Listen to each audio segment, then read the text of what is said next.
नमस्कार, मैं हूं पवन त्यागी।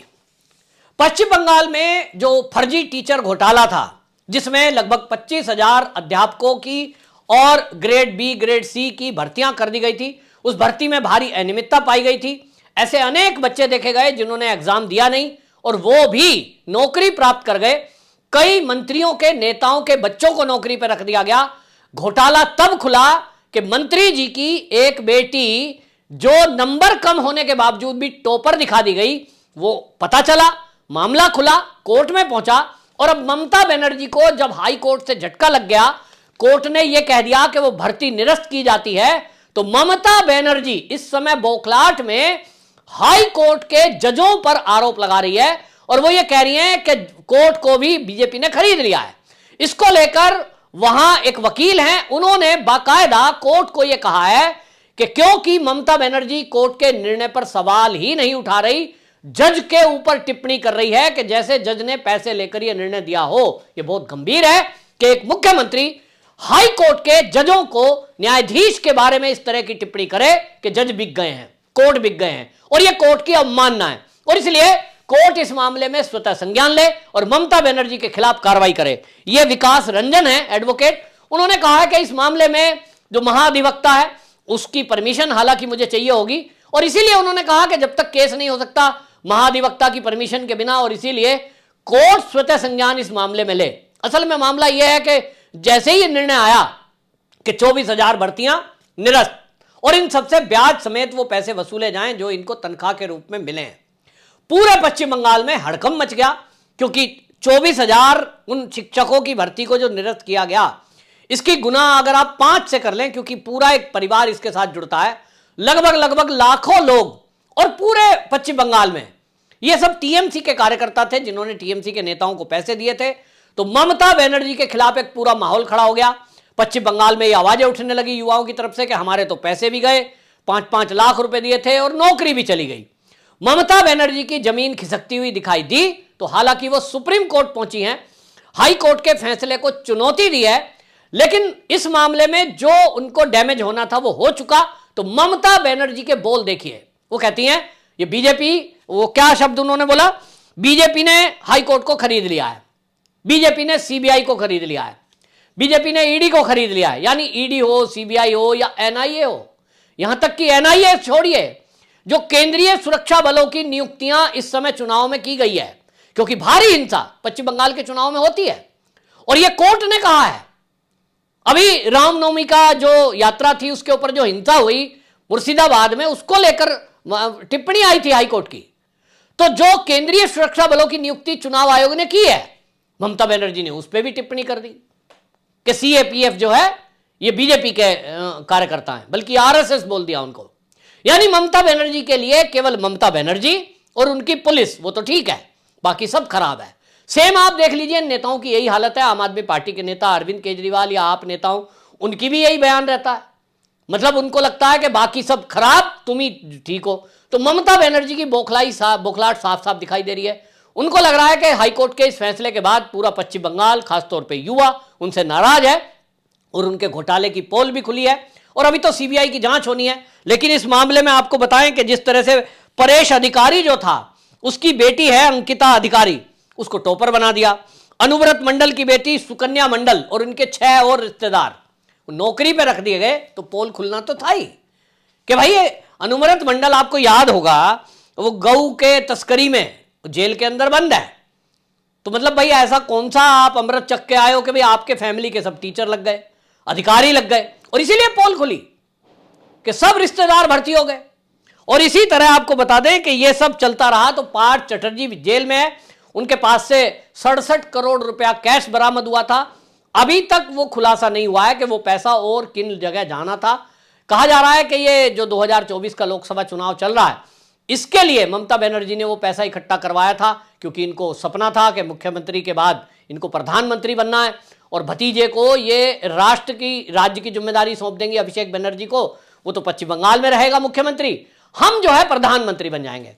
तो भाई सपना देखने का अधिकार सबको है, लेकिन भ्रष्टाचार का पैसा कमाकर आप लोगों की वोट खरीदने के लिए जो नोट इकट्ठा करोगे और इस तरह का घपला घोटाला करके अगर जीतने का सपना देखोगे, वो मोदी के शासन में पूरा नहीं होगा। ये तो मोदी जी ने दिखा दिया है। भ्रष्टाचार करने के बाद कोई अगर ये सोच रहा है कि वो किसी एजेंसियों के शिकंजे से बच जाएगा, ना, ये ना चोलबे।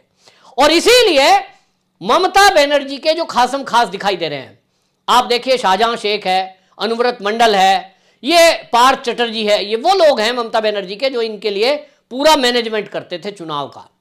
कहां से हेलीकॉप्टर हायर करना है, भीड़ इकट्ठी कैसे होगी, फिर उनका सारा खाना पीना, वोटरों को रिझाना, इस सब के लिए जो पैसे का अरेंजमेंट होता था वो सब तो जेल में है।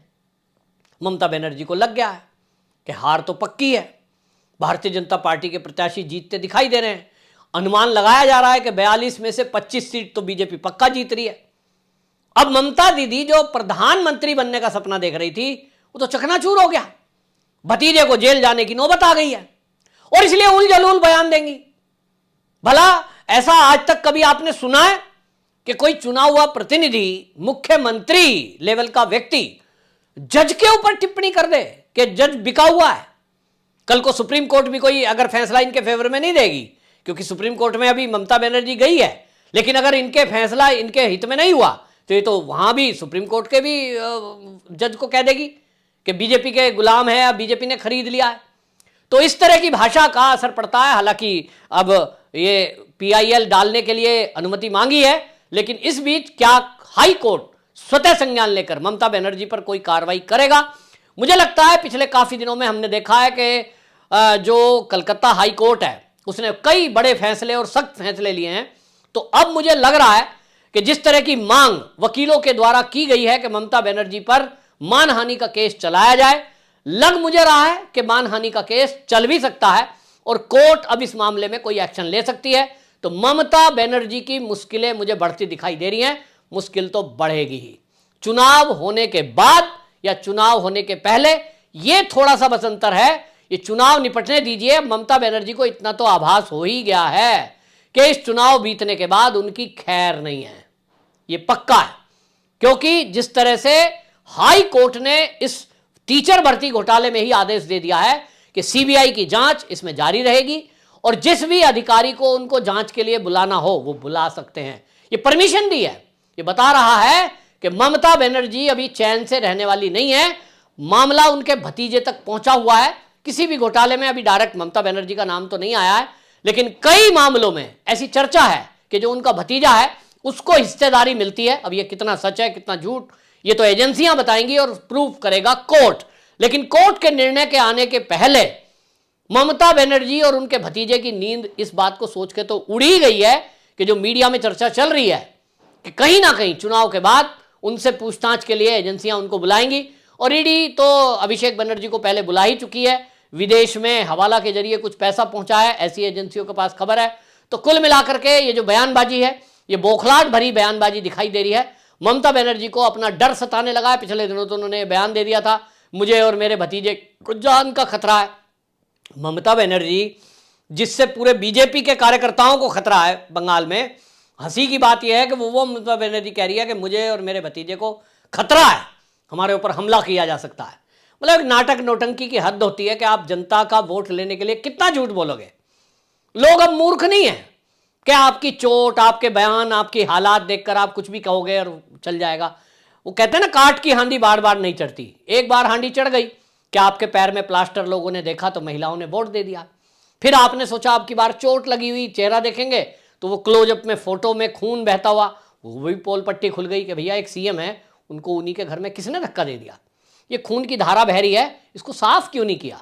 तो इन सवालों के जवाब थे नहीं, तो भेद खुला तो अब वो वाइंड अप हो गया। तो इनको लगता है कि अब कुछ भी कह दो, अब यही कह दो बीजेपी मुझे मरवा सकती है साहब, मेरी जान को खतरा है। तो कुछ भी बोलेंगे, कुछ भी बयान देंगे, लेकिन कुछ चलेगा नहीं। मोदी का जादू पश्चिम बंगाल में पूरा चढ़कर बोल रहा है और इस बार बीजेपी के कार्यकर्ताओं ने ठान लिया है कि ममता बनर्जी के गुंडों का डटकर मुकाबला करेंगे, वोट डालने के लिए खुद भी जाएंगे और बड़ी संख्या में लोगों को बूथ तक ले जाएंगे। TMC के गुंडों से डरने वाले नहीं है और इसीलिए पहले चरण के वोट में हमने देखा और अब सेकंड चरण के वोट में भी हमें दिखाई दे रहा है कि जिस उत्साह के साथ भारतीय जनता पार्टी के कार्यकर्ता वहां प्रचार प्रसार कर रहे हैं खुल करके, अब वहां कोई खतरा ऐसा नहीं दिखाई दे रहा है। और बीजेपी के कार्यकर्ताओं में जो उत्साह है वो दिख रहा है कि पश्चिम बंगाल अब बदल रहा है। आपकी क्या राय है कमेंट बॉक्स में जरूर बताएं। वंदे मातरम।